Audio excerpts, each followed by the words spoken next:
Dr. Squatch Cologne for 40% off. First thing you want to do is click this video because...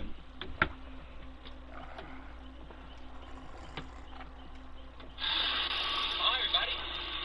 I'm Mr. Anime. And boy, do I have a show for you. Let's go. This is just an update video to let you guys know that I'm going to reward myself with probably a 2 or 3 week break. Oh no, okay, I see. You've seen that one.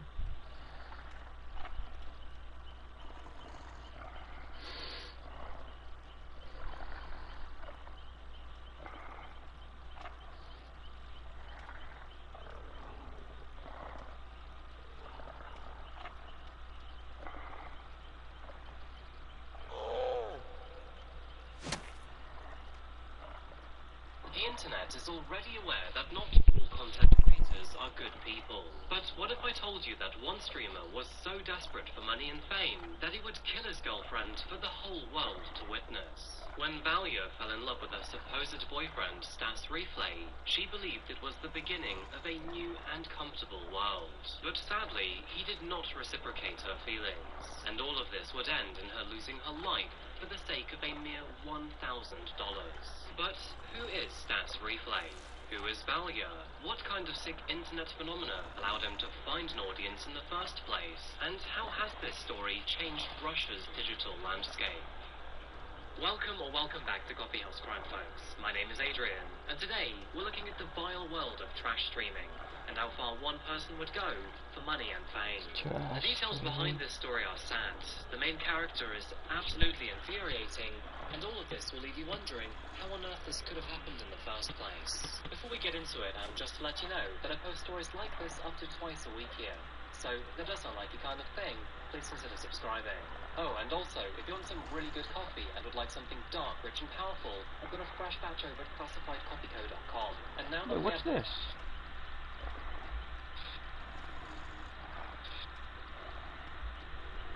When a wealthy, handsome young man got a car as a graduation present, he soon went on to use this car to end lives. Due to his good looks, however, he received an outcry of support on social media.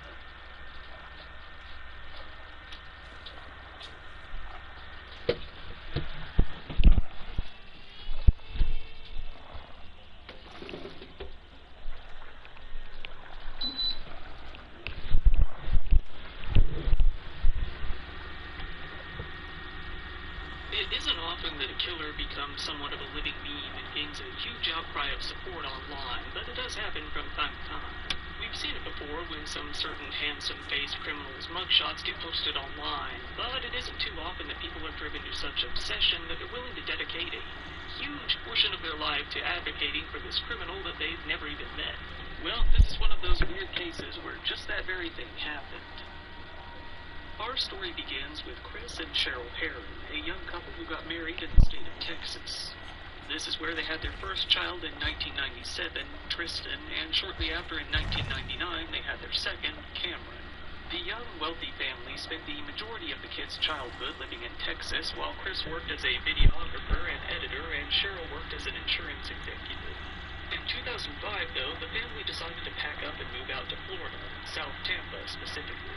There, Chris continued his work, while Cheryl eventually retired from her job as an executive. By now, the family had a massive amount of wealth already, after all. They were able to buy a massive Mediterranean-style home at the West Gardner Court in the Ballast Point neighborhood of South Tampa. The place had 5 bedrooms, 5.5 bathrooms, and a massive amount of open space. As it turns out, they paid roughly $1.4 million for this place. Damn. Chris continued to work as a videographer, specializing in corporate video presentations. However, by this point, he was dialing back the work in order to spend more time focusing on raising his sons. Cameron was put into the Tampa Catholic High School. Okay. Cameron, along with his brother, seemed to be the ideal young men to casual observers. They often volunteered to do lawn mowing and weed trimming for their neighbors. They seemed very cheerful and enjoyed the outdoors in particular. Cameron was also making some very inoffensive videos on TikTok, gaining a slight bit of popularity over time. At school, Cameron seems to have done fairly well. Here he made several good friends, one of which was a boy named John Barano. He and John eventually became best friends, hanging out together a good majority of the time with Tristan. Eventually, though, it came time to graduate. Cameron was now 18 and John was 17. Cameron was planning to go to the Hillsborough Community College and study marketing very soon.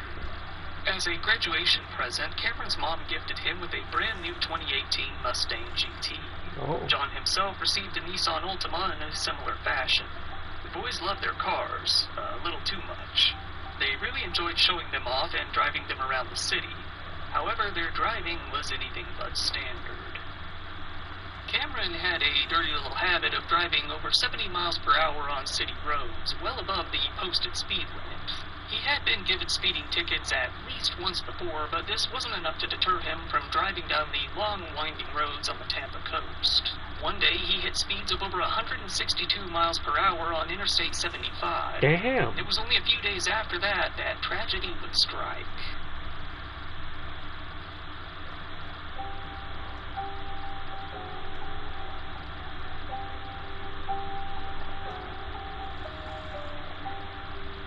On the 23rd of May in 2018, Cameron, Tristan, and John hopped into their respective cars to head to LA Fitness and get in a good workout. While they were doing so, a young mother, Jessica Rubenbolt, was pushing her baby daughter, Lilia, down the sidewalk in a stroller. Jessica and her husband, David, had originally been from Ohio, but had just moved out to Tampa after having their daughter. While David was at work, Jessica planned on going on a nice walk before heading over to a family member's house afterwards. Jessica was walking down Bayshore's wide waterfront sidewalk. This is a pretty popular pedestrian path, tourist attraction, and photo spot in South Tampa, promoted as being the longest continuous sidewalk in the entire world with a great oceanfront view. It seemed like a pretty good spot to spend an afternoon, especially to someone from Ohio, a place that doesn't have any sort of view like this. Cameron and the others finished their workout at LA Fitness. Cameron and Tristan hopped into Cameron's Mustang while John got back into his own Nissan to head out. However, Cameron was feeling that urge for speed once again. With his brother in the passenger seat next to him, Cameron challenged John to a drag race down Bayshore Avenue. After all, it was a long, continuous road where they could really clear some uninterrupted distance. John agreed, and the three boys blasted out down the road. This is where the inevitable happened. Cameron, John, and Jessica crossed paths in the worst way possible. Jessica was pushing her daughter in her stroller to the other side of the street. Legally, she had the right-of-way, and she had no way to know that a couple of cars going well over 100 miles per hour, over 2.5 times the speed limit, would be heading her way. Cameron saw Jessica and hit the brakes, but it was all too late. He was going far too fast to slow down to a non-lethal speed in time, only going down to a speed of about 40 miles per hour. Jessica saw what was coming and attempted to push Lilia out of the way, but it was already too late.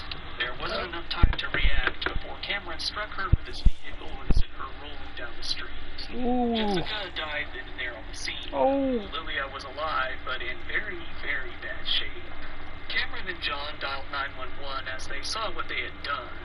All of the boys walked over to the side of the street as they soon faced the gravity of the situation. Cameron called his mother, telling her what had happened, and she quickly left home and hopped in her car to rush to the scene. In the meanwhile, John cried as he faced the reality of what had just happened. Tristan didn't know what to do, unable to deal with the shock of what he was seeing. Cameron, though, reacted a little bit differently. In photos taken at the scene, he seems more calm and collected than the others. At points, he's seen lounging in the grass, looking out toward the two vehicles. When the police arrived, he's seen walking over to talk to them before casually leaning up against a tree and telling them his side of the story. Given that it was his car that hit the victims, this lax attitude absolutely didn't help with his public image. The boys' parents arrived, with John running into his mother's arms and sobbing while he confessed to what they had done. The police did what they could to assess the situation while ambulances rushed the two victims over to Tampa General Hospital. It was too late for Jessica, and she was pronounced dead upon arrival. Lilia, however, was alive, although she was swiftly thrown into intensive care. David, Lilia's father, was called immediately and told what had happened. He rushed out to the hospital to be with his daughter, lying next to her as he attempted to take in all of the information he was hearing. His wife was gone, and his daughter was in a very dire situation. While he had hoped that Lilia would survive, these hopes would soon be dashed the very next day as she passed away as well. Cameron, John, and Tristan were all arrested and taken into jail. Cameron didn't take his new reality very well. While it isn't known exactly how he handled being in jail, it couldn't have been good, as he showed up to court for the first time wearing an anti-self-harm vest, something none of the other criminals brought alongside him were wearing. Cameron had been hit with a $200,000 bond. He and his lawyer were hoping to get the bond lowered to a more affordable $50,000. His lawyer argued that he was a good kid who made a huge mistake. When it came to that, they were surprisingly successful and the bond was lowered. However, that isn't all he wanted. Cameron boldly, ballsily asked for permission to drive again, saying that he needed to do so to attend college. This, unsurprisingly, was denied, but he was given permission to go to college as long as he was driven by someone else. Okay. Cameron was bonded out of jail to await his trial. He was slapped with a GPS tracking device, ordered to hand over his passport, and was told not to leave the country, and was absolutely not allowed to have contact with the victim's family. For now, he was out. Ever since Cameron was arrested and convicted, he's garnered a very large online following, mainly on TikTok, where his account blew up to over 2 million followers despite all his videos having been deleted. Many of his fans were women, mainly women who found him attractive. The internet blew up with comments about his eyes, his jawline, and how he was, quote, too cute for prison. You kidding me? Many of these supporters began to follow the trial very closely, monitoring and criticizing any new developments. They saw David and his family as nothing more than a group of people looking for revenge out of sheer anger and grief, ready to throw a young man under the bus for what they considered to be a simple accident. These supporters were seen in a very negative light by virtually everyone, but they still opted to proceed in their support for freeing Cameron.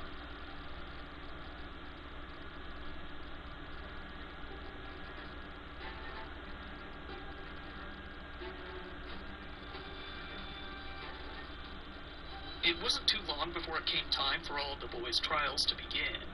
David, husband and father of the victims, decided from the very beginning that he was going to make sure that the boys faced justice. He was determined to attend. Huggy. Such a good that baby blow.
Did you really not see me, bro?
Go!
what you're going. To attend as many of the hearings that he could and make sure that they were punished to the fullest extent of the law. The judge pointed out Cameron's long history with excessive speeding. Cameron's attorney, John Fitzgibbons, was quick to defend the boys, saying, "I can say at this point that there was no alcohol involved, there were no drugs involved, and the car stopped immediately at the scene." All of the boys were set to get separate trials, and each of them took a very different approach to how they would deal with all the charges. Tristan, not being one of the two drivers, hoped to get off scot-free entirely. John admitted to what he had done and hoped to get some sort of plea deal. Cameron, however, wanted to go through the legal process and fight against his charges to get the lowest sentence possible. John was able to get the plea deal he was seeking. He pled guilty to 2 charges of vehicular manslaughter and 1 misdemeanor charge of racing. He was ultimately sentenced to 6 years in prison and 15 years of probation upon his release. He will also have to do a full 200 hours of community service, with 100 of those hours to involve speaking to young men and women about the dangers of reckless driving. He was required to soon turn himself over to the Hillsborough County Jail. For the time being, though, he was able to get out of jail on a $50,000 bond. His attorney, Anthony Rickman, said, "As you saw, he was extremely shaken up after everything that had happened. John Barano is a good kid, never an ounce of trouble in his entire life. He's in a situation he's never been in. When we see a tragedy like this, a tragedy that evokes emotion from all sides, it's very easy as a community and society to jump to conclusions and rush to judgment. And in a case like this, I just ask that we not rush to judgment, especially regarding Mr. Barano." Tristan Heron was able to get what he wanted as well. While he was originally facing 1 year in jail for a misdemeanor street racing charge, this wouldn't come to fruition. Given that he was only the passenger in one of the cars, he was able to get all of the charges dropped against him in May of 2021. Jessica's father, Bob, was there to oversee the hearings. When asked about how he felt, he said that he felt John's plea agreement was appropriate. He felt that there was much more to be said and done at Cameron's trial, given that he was the actual killer. He said, simply, "We plan to be there."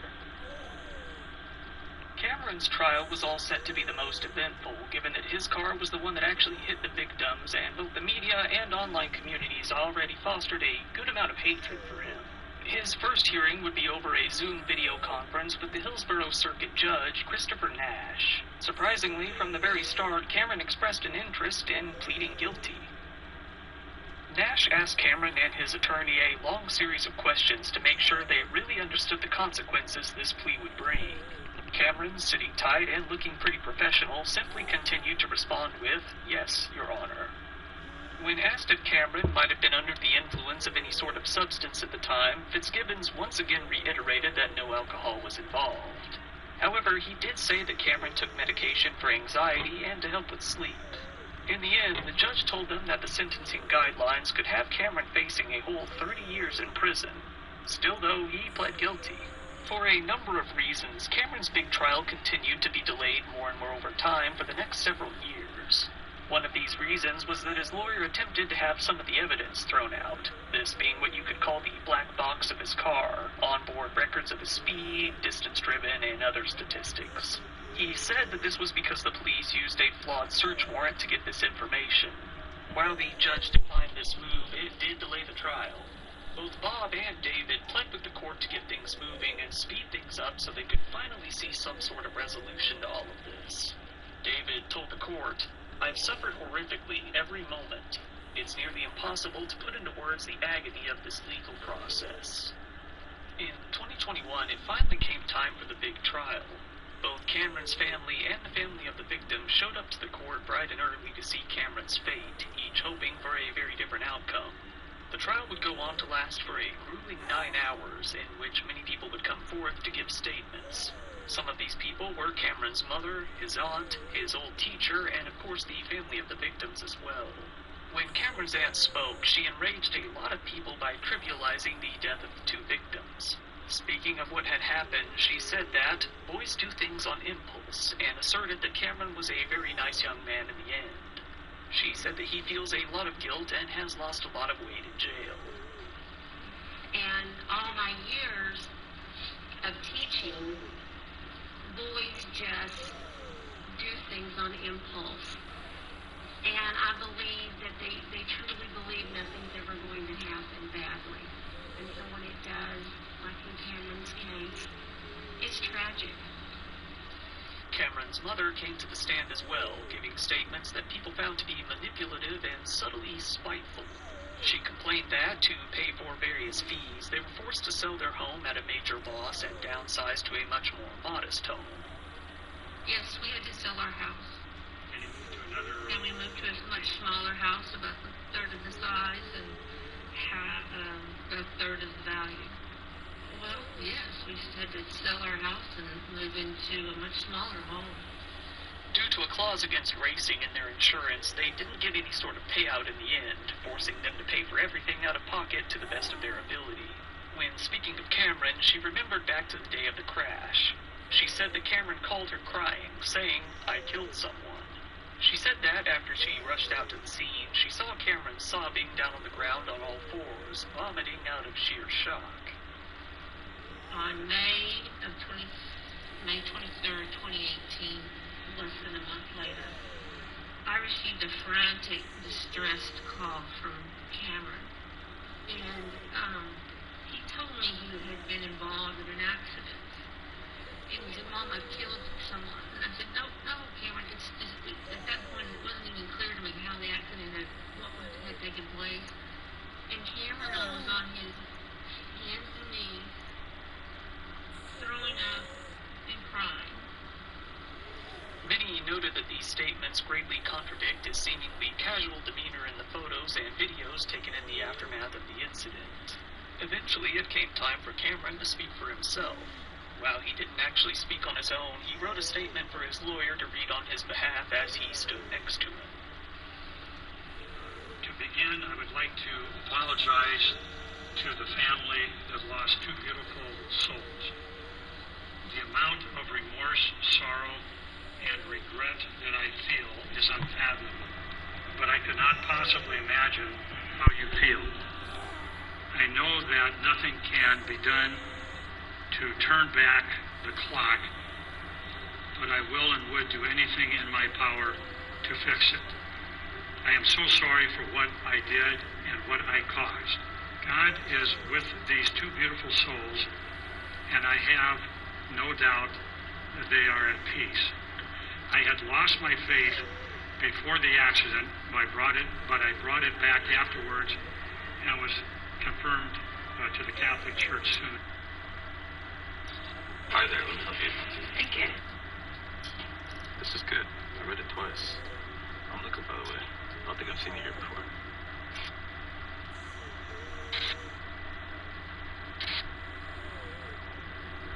When a troubled, to put it lightly, young man was bullied in school, he spent the next several years becoming more and more edgy online. We can see a long record of his online activity that shows the downfall of a young man and the birth of a deranged mass killer.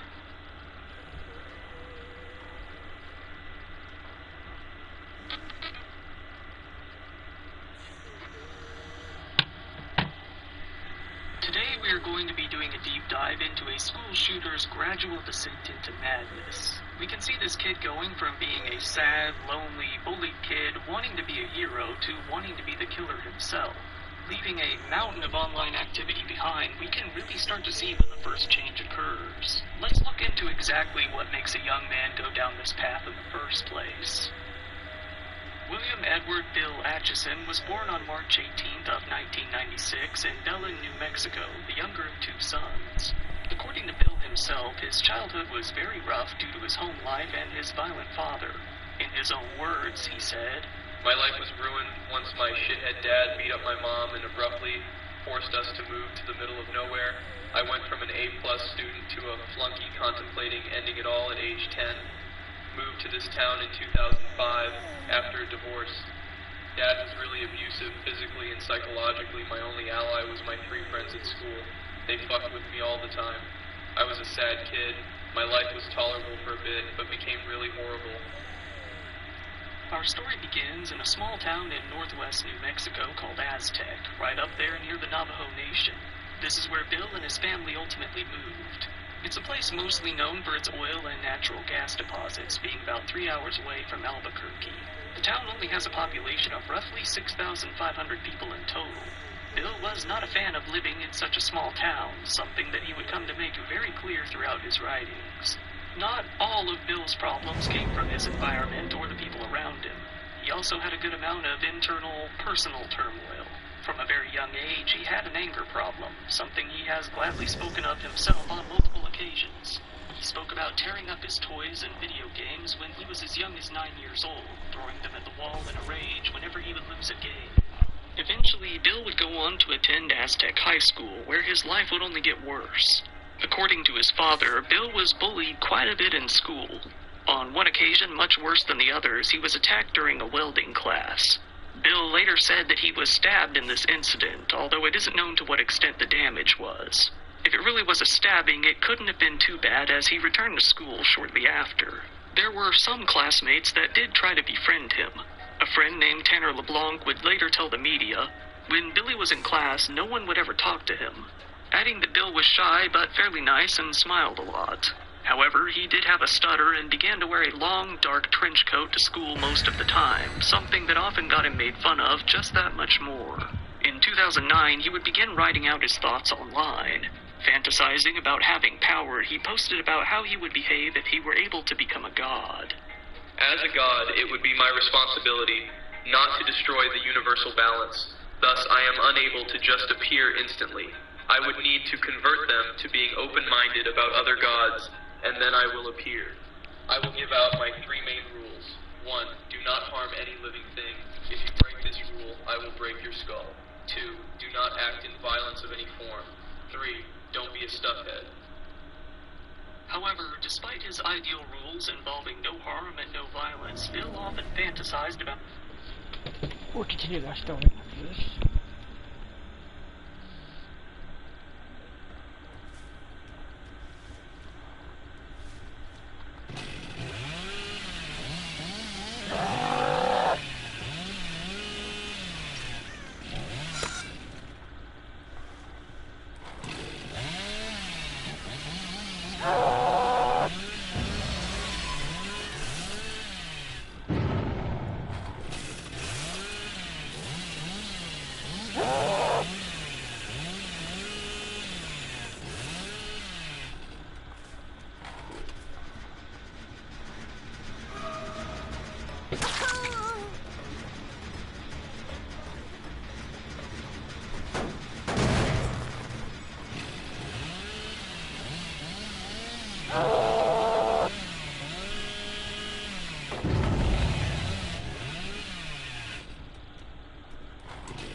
doing, suckers?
Okay.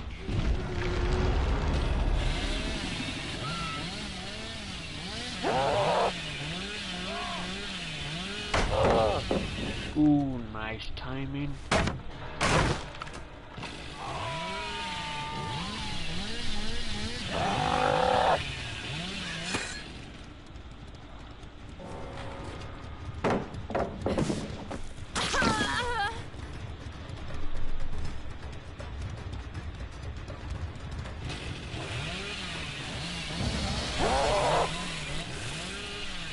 What are we doing?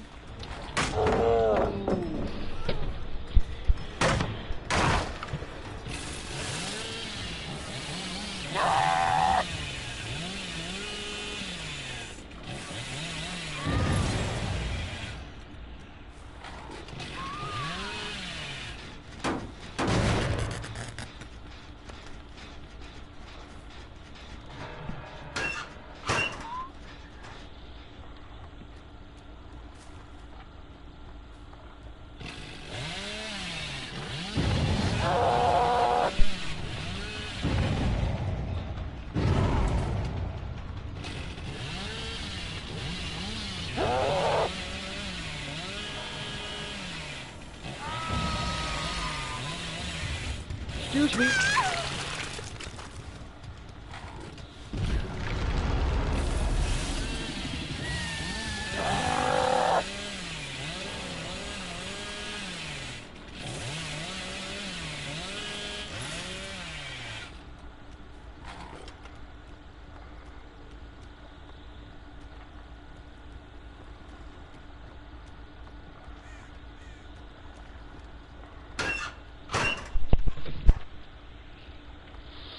Where did you go?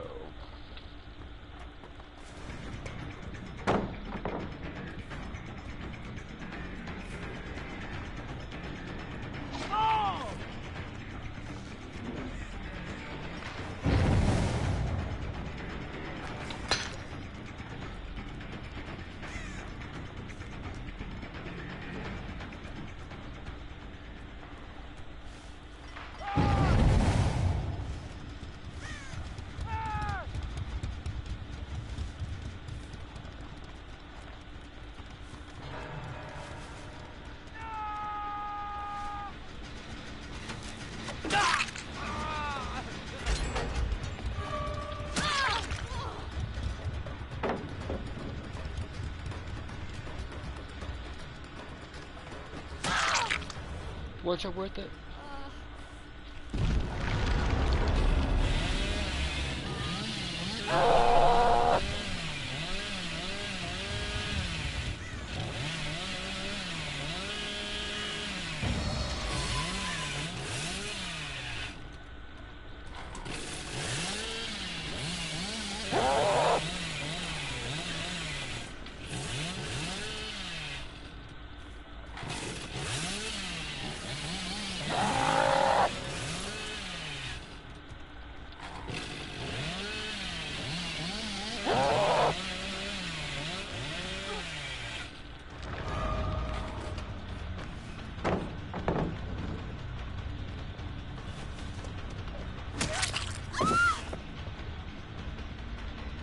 hope so. We'll go get them.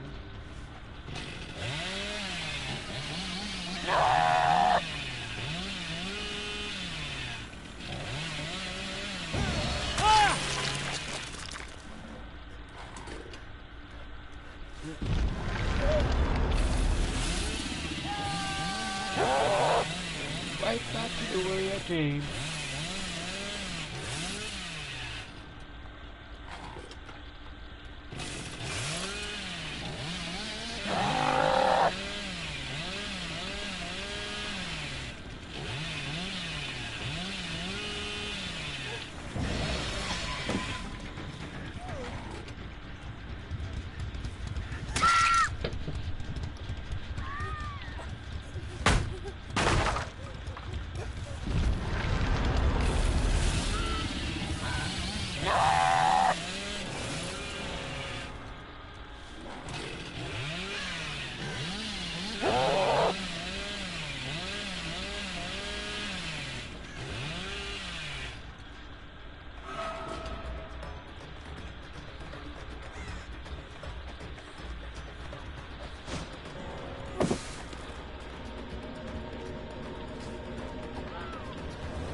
Back to the story.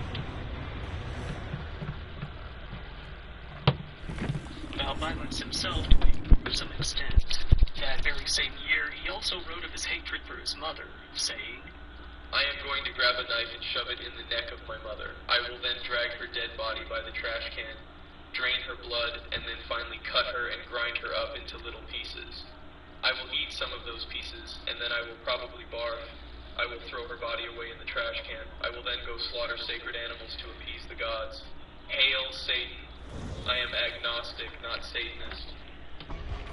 It doesn't stop there either. It only gets much worse. Shortly after, he wrote an even more concerning statement online, this time as an insult to a female reader.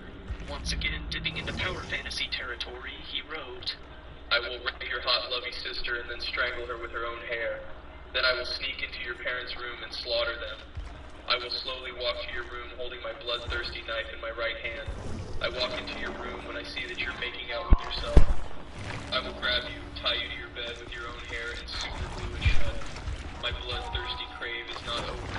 I finally rip your hair out and you experience excruciating pain. So painful that you scream and scream, but it can't stop. I ripped out the skin of your head, blood is dripping everywhere. Finally, I pluck your eyes right out with my knife and throw them down. I then cut your neck off and the arms and legs. Only the torso remains. I cut off the genitals, and I stab the stomach repeatedly. You can't say genitals.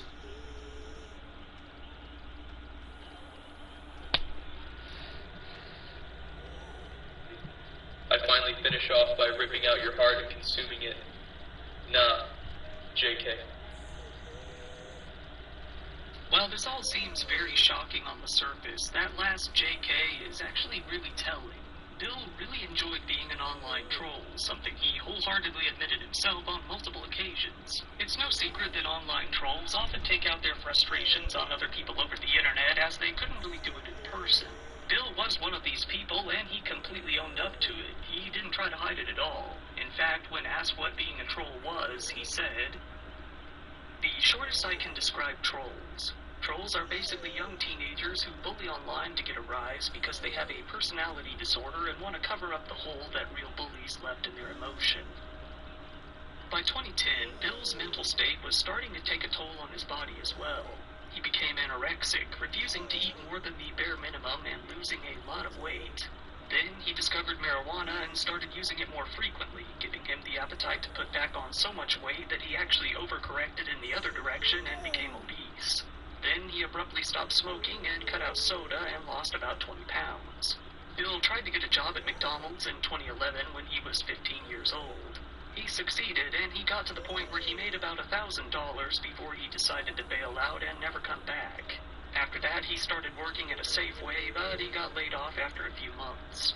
He then attempted further work by helping out a couple of computer shops, but neither of these shops were successful, and both of them closed down after not too long. His motivation to work was getting lower and lower. Later on in high school, in 2012, Bill started showing up to school with self-harm marks, namely burns on his arms.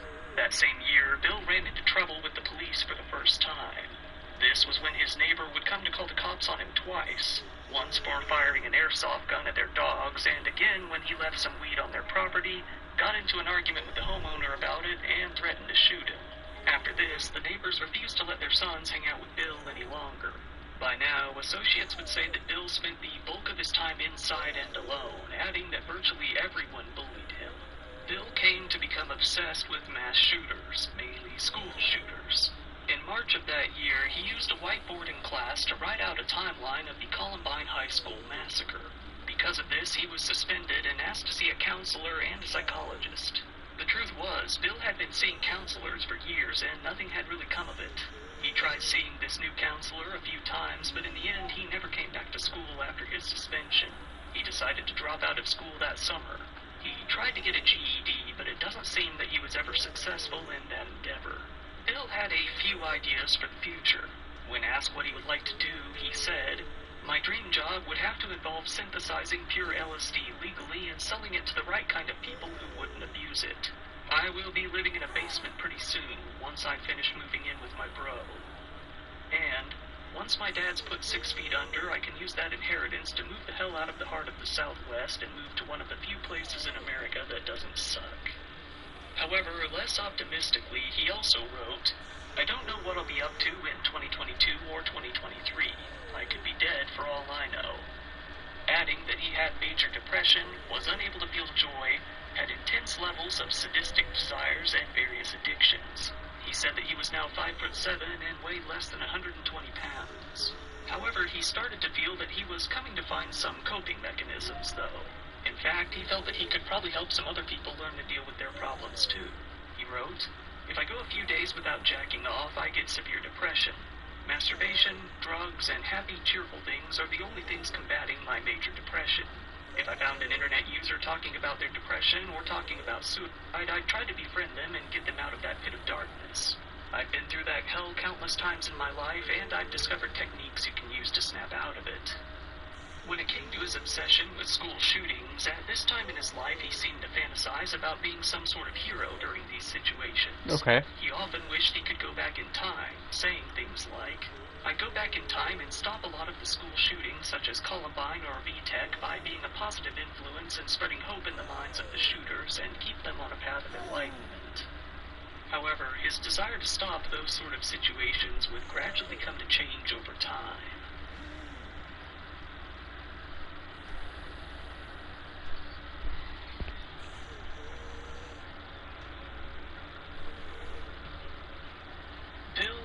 Very alone and desperate, took to websites like LiveJournal to find someone who could help him out, give him some advice at the very least. On a website called Think Atheist, somewhat of a blog posting website, he wrote a very long post detailing about how he felt at the time. Some of the highlights of these posts read as such. "I don't want to be lame or anything, but I should probably come out about all this. One, I have no education. I dropped out of AHS back in 2010, then was forced to attend again and dropped out again in 2012.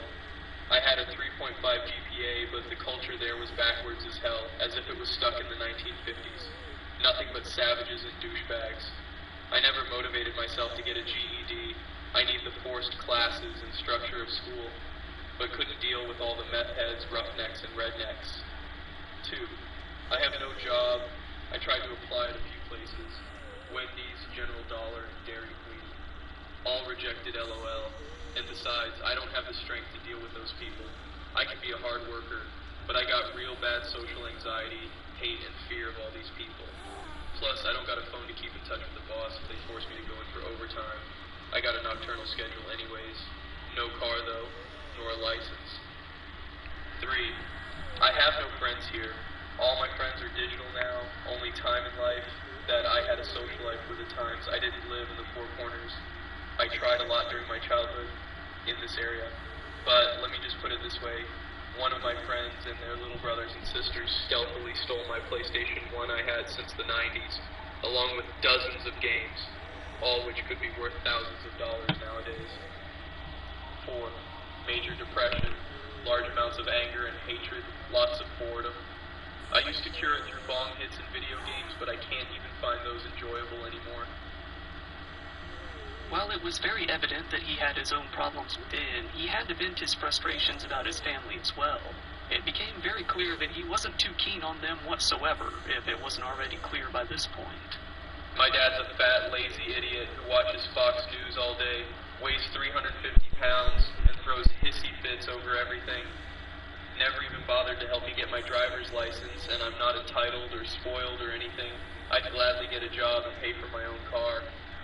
My mom's a psycho hillbilly drunk from Florida who's really mentally ill. She smokes and drinks a lot and smells disgusting and has no manners whatsoever. The most hillbilly accent you can imagine.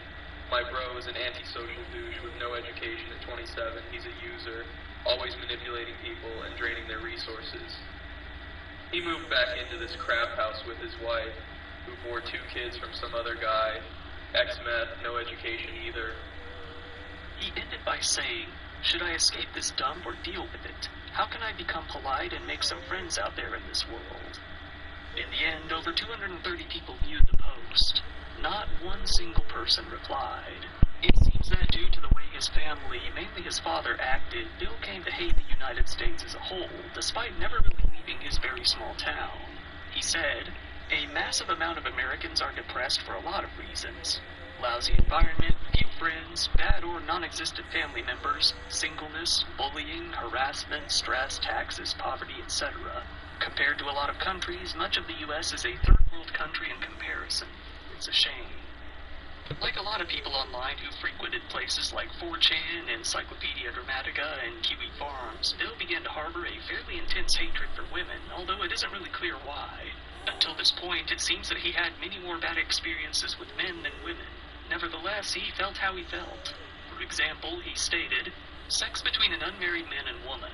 I think saving yourself, whatever gender you are, until marriage is stupid, not because I'm against the idea of loyalty, but because once you get married, the sex stops. Marriage is a scam, and 80% of divorces are made by women. I hate the idea of sexual casualization. If you're gonna bone someone, make sure it's during a relationship. I think that's a reasonable, non-extremist, and level-headed opinion."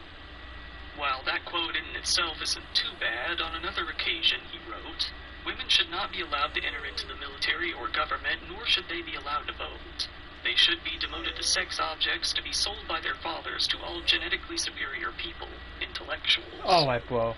Given how he felt about both America and women, you can imagine that Bill hated nothing more than the combination of the two, American women, saying, "Most American women, brain dead, immature, cheating, lazy, fat, mentally damaged." Come on, Becoming more man. and more active online and looking into the mass shootings he took so much interest in, Bill came to find entertainment in famous killers at the least, and maybe even admire him at the most. Specifically, he liked both Elliot Rodger and Adam Lanza, stating, "The autists like Elliot Rodger and Adam Lanza were pretty entertaining. You should turn those youth to the dark side and have them feed the demons in their heads more blood." In fact, he came to compare himself to Elliot Rodger, likely half-jokingly saying, "If I'm stuck as a NEET, how can I live? Am I just a supreme gentleman?"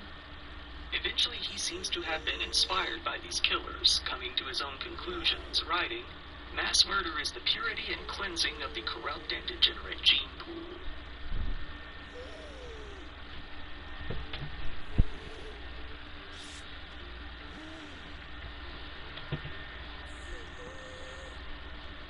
Now thoroughly corrupted, Bill continued his journey all over the internet. He gradually went from only following and reading to making posts of his own, becoming quite known in some small circles. It was around this time that Bill's father and brother could constantly hear red pill and neo-Nazi content streaming from his room. Bill decided to tattoo a swastika on his body and drive even deeper into white supremacist content from this point onwards. He took to sites like 4chan and Kiwi Farms to post content relative to his views, with his profile picture on Kiwi Farms being a screenshot of Edward Norton in American History X. While he had once fantasized about being the hero who stopped school shootings, over time Bill had gradually come to admire the killers instead. While he felt that a lot of the shooters out there were lame, he took a liking to Eric and Dylan from Columbine in particular.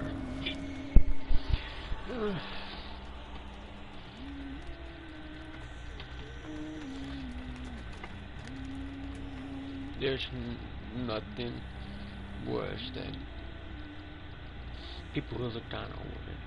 Come on, man. Like guys.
Okay, cool. I gotta chill.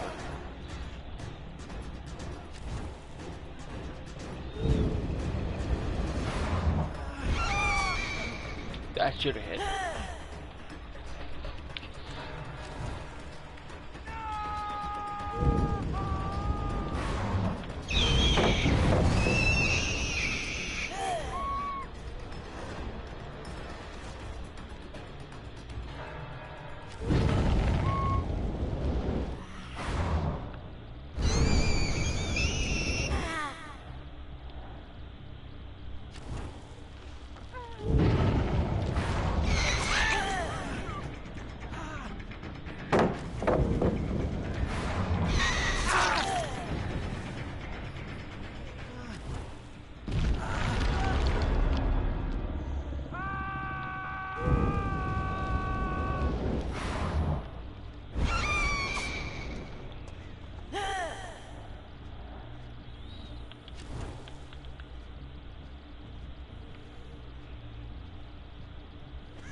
You might not want to admit it, but those two fuckers had style. Admiring the impact that they had on society and the moral panic that they caused. He looked up to them because they were bullied, but he did say that the victims they chose were owed some attention as they were innocent. On Halloween, Bill even dressed up as a school shooter, specifically Dylan Klebold, sporting his signature trench coat, rounded sunglasses, boots, and even carrying a model of his Tech-9 gun. He also wore a t-shirt similar to Dylan's, although it said math instead of wrath, most likely so that he could say that he was only trolling. Bill once again tried to go out there and get some work, getting a job at a local giant gas station near his house. Having no transportation, he walked to work back and forth each day. He hated this job, the customers in particular, and took to the internet to vent his frustrations. Bill began to post a lot of pro-Hitler content, becoming very active on websites like the Daily Stormer, and also becoming quite a big fan of Donald Trump. He would often be criticized for posting about his love for Trump on the websites he frequented, being told that his posts were basically, quote, shitty Facebook commentaries. He was also heavily criticized for often stating his love for the Columbine Massacre. Still, though, eventually he worked his way up to becoming a moderator on Encyclopedia Dramatica, a website infamous for its relentless bullying of online personalities. Users on these websites began to know who he was, seeing that he fit the image of a budding mass killer pretty perfectly, with many of them often asking him, "So, how's the manifesto going?" in jest. By 2016, Bill was in direct, active communication with an 18-year-old Iranian-German man named David Sonfoli. The two of them were active in a Steam chat group called the Anti-Refugee Club. In this group, the members would idolize killers and express their hatred for Jews, migrants, refugees, and basically anyone not white. They spoke about their interest in weapons and mass killings and often played Counter-Strike together, which Bill was now playing for about 10 hours a day. A lot of members of that group felt that their banter was mainly satire, but it's fairly evident that Bill and David took it pretty seriously. David would later go on to commit a mass shooting in Munich later that year, killing 9 people and injuring 36 before ultimately turning the gun on himself.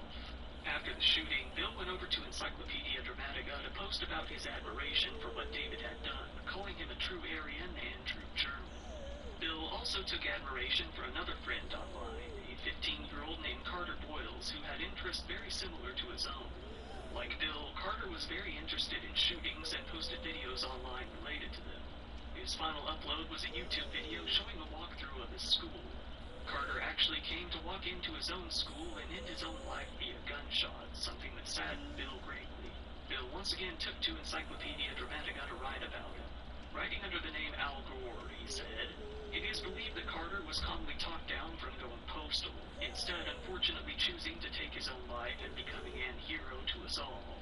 It's a shame he had to go out like that, because he was pretty damn cool when I chatted to him." Other users still felt that Bill was mainly trolling, satirizing, or just joking with most of his messages. One later wrote, "Bill wasn't alt-right, he wasn't neo-Nazi. Bill hated both sides. His emotions mixed with his politics. He was edgy, he was offensive, and he was shocking. He said a lot out of pure shock." However, the FBI didn't agree. After Bill posted a comment on Steam asking where he could get a cheap assault rifle to commit a shooting, the FBI came out to his home in March of 2016 and interviewed him and his family. At first, they were under the impression that Bill's older brother had made the comment before finding out who actually wrote it. Bill once again told them that he was only trolling and venting his frustrations. Feeling that he was harmless, seeing that he had no criminal record, and surprised at how cooperative he was, the FBI seemed to believe him. Their solution was to go circular. Mine is pretty much control, like make fun of everyone, Why do you say, William, you have a life, man? Well, my history is, like what? Like I've been stabbed. My body's covered with scars from being stabbed. I've been Who stabbed you? Let's see him. like gangsters and I mean, let's just have a sense of humor. Like, I mean, all my shit I've done online, Like, I wouldn't actually do any of this, When asked for some assurance, Bill told the FBI to put him on a watch list if they like. He told the FBI that he had no plans to kill anyone, and they took him at face value, closing the case and simply leaving.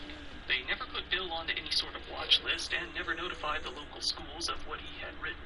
Bill came to laugh about the visit from the FBI on his YouTube account, where he went by Vance Stone, writing, "I was part of the trolling in Lowell's. The feds investigated me because some reported my profile to troll me. They said they didn't think I was a serious threat and understood the satire."